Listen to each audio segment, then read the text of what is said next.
The sky over Holmes County turned the colour of weak tea, and my mother hung a wet sheet over the kitchen window without saying a word. She did not check a phone. There was no phone. She looked at the haze, smelled the air through the screen door, and she moved. Sheet, then vent, then the salador in that exact order every single time. $6. That is what this entire system cost her, season after season. And I will tell you exactly what made up that $6 before this video is over. I want you to picture your own house right now. Windows shut, purifier humming in the corner, an app on your phone telling you the air outside is the colour orange or red, and you sitting there wondering if the machine in the corner is actually doing what the box promised. You bought it because you were told there was no other way. Stay with me, because there is a second number coming. 41 years. And it has nothing to do with my mother. It has to do with how long a company has known something about its own filters that it never put on the packaging. Tell me in the comments how far you live from the nearest wildfire this year. Just the rough distance.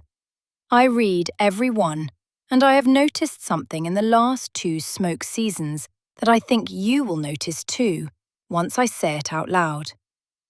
Here is the pain nobody admits to. You seal your windows, you run your purifier on the highest setting your electric bill can survive. You check the air quality number every hour like it is a stock ticker. And somehow, by the 3rd day of smoke, your house still smells like a campfire, and your chest still feels tight when you climb the stairs. Same windows, same purifier, same worry. And somehow, you are still losing ground against the air outside. There is a reason for that, and it is not a mystery. It is a business model. A purifier with a clean room rating depends on a sealed room and a filter that has not yet clogged with the exact particulate that smoke produces.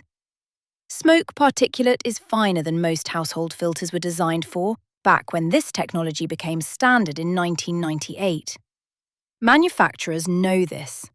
They sell you a replacement filter instead of teaching you what was being done in farmhouses with no electricity at all for longer than that company has existed. There is no money in telling you that a damp barrier and a timed pressure system can outlast a clogged filter. So nobody tells you.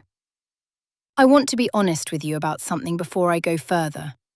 I am not telling you to throw away your purifier. I am telling you what we did when we had no purifier to throw away, and why parts of it still work better than people expect, even now, even with electricity sitting right there in the wall. My grandmother kept a specific cloth for this, and only this. It was unbleached muslin, folded into a long rectangle about 3 feet by 1 foot, kept rolled on a hook by the back door. Never used for anything else. Not dishes, not hands.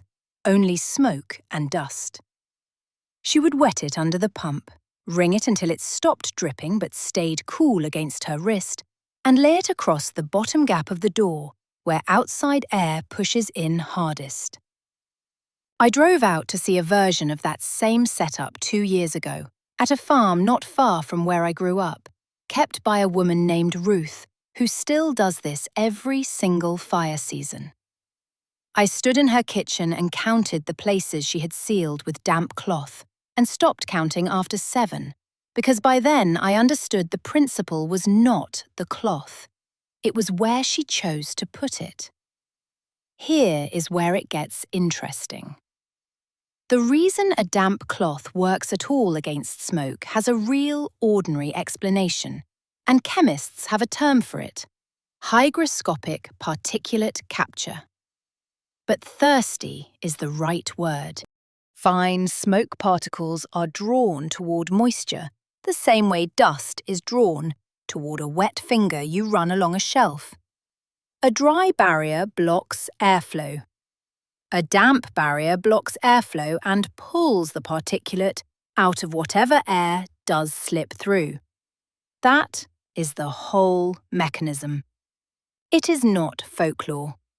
It is just physics nobody bothered to put on a label, because a label that says wet a rag does not sell a replacement filter.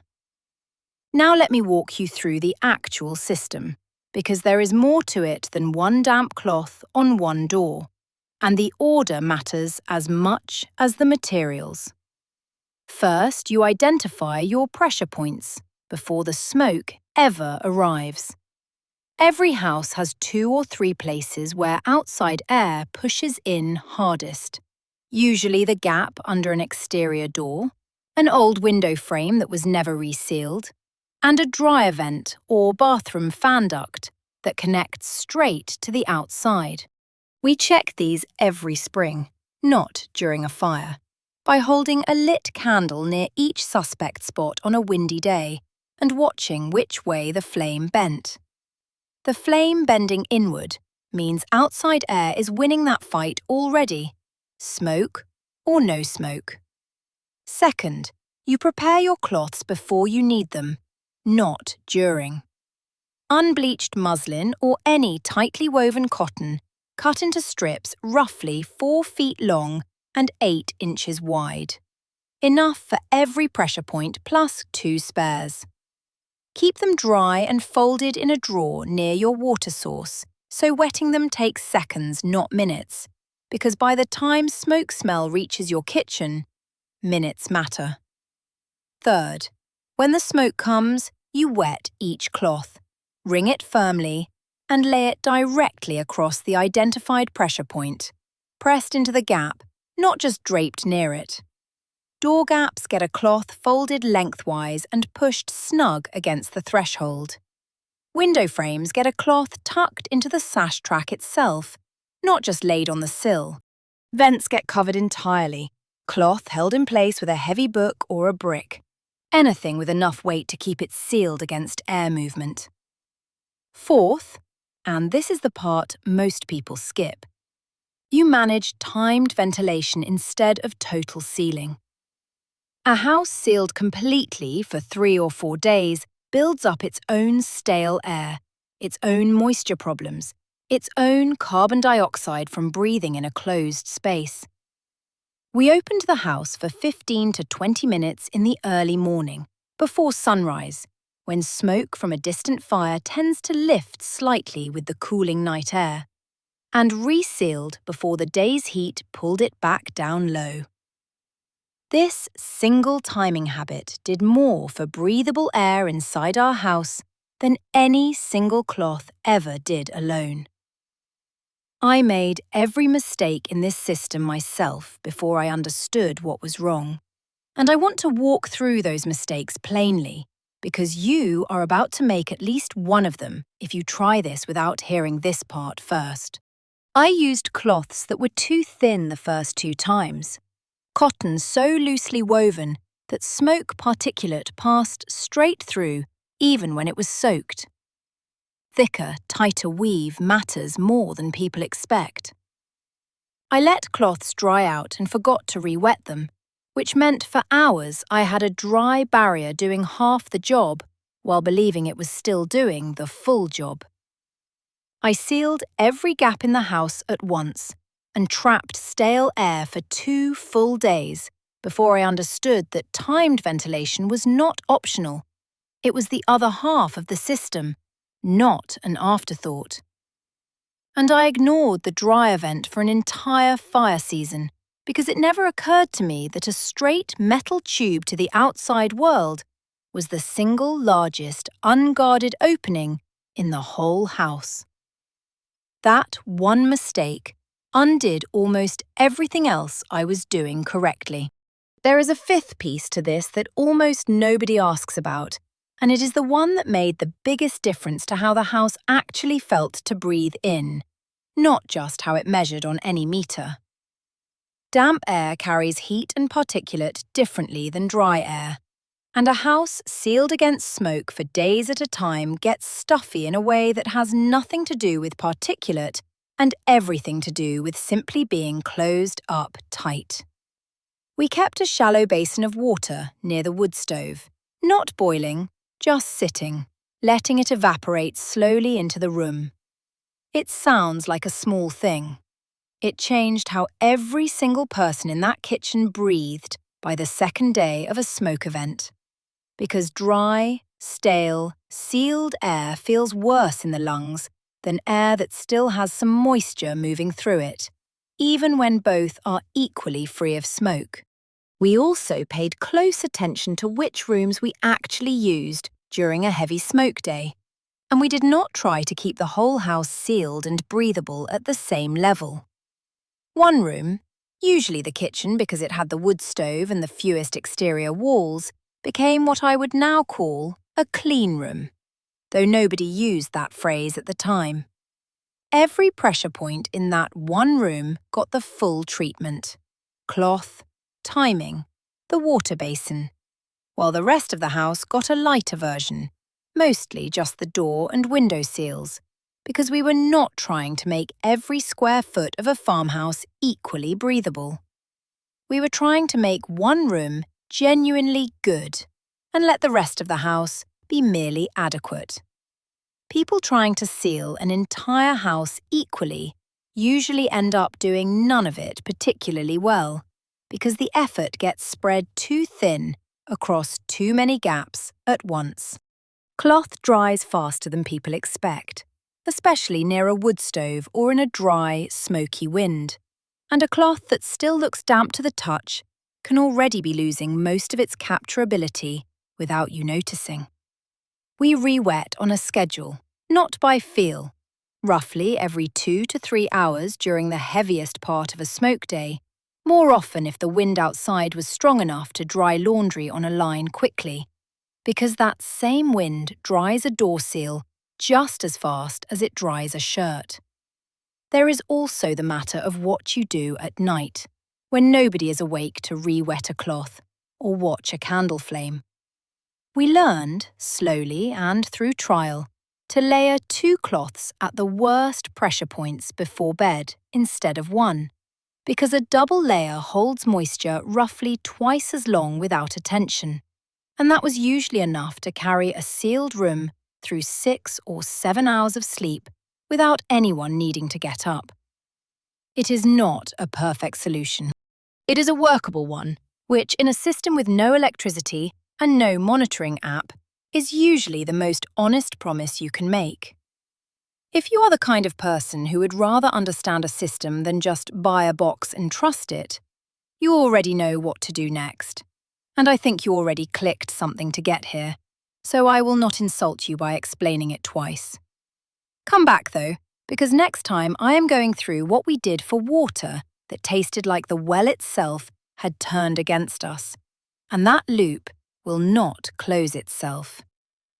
Now I want to be honest with you about something, and this is the limits part, because I am not going to let you walk away thinking cloth and timing replace everything a purifier does.